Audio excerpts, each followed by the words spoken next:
અને હવે કરીએ અન્ય સમાચાર પર નજર તો જમ્મુ કાશ્મીરમાં સવારે 9 વાગ્યા સુધી 11.11% મતદાન થયું છે।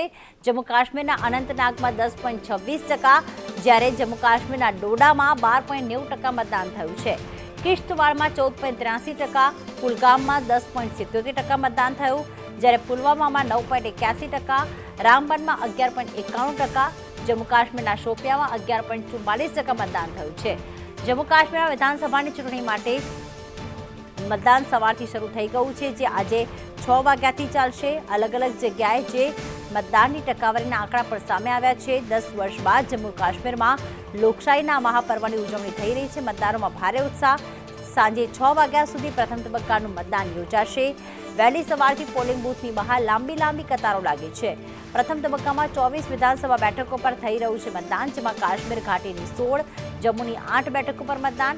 પ્રથમ તબક્કામાં 23.27 લાખ મતદારો, 219 ઉમેદવારો મેદાનમાં છે, ત્યારે હાલમાં 11.11% જેટલું મતદાન 9 વાગ્યા સુધીમાં થઈ ચૂક્યું છે। કડક સુરક્ષા વ્યવસ્થા વચ્ચે પ્રથમ તબક્કાનું મતદાન યોજાઈ રહ્યું છે, જેમાં ભાજપ, પીડીપી, નેશનલ કોન્ફરન્સ અને કોંગ્રેસ છે મુખ્ય પક્ષો। તો 10 વર્ષ બાદ જમ્મુ કાશ્મીરમાં આજે વિધાનસભાની ચૂંટણી માટે પ્રથમ તબક્કામાં મતદાન થઈ રહ્યું છે। કુલ 24 બેઠકો માટે 219 ઉમેદવારો મેદાનમાં છે, જેમાં 90 જેટલા ઉમેદવારો તો અપક્ષ છે, જે કોઈ જ અપક્ષ તરીકે ચૂંટણી મેદાનમાં છે। ત્યારે કડક સુરક્ષા વ્યવસ્થા વચ્ચે હાલમાં મતદાનની પ્રક્રિયાની શરૂઆત થઈ ચૂકી છે।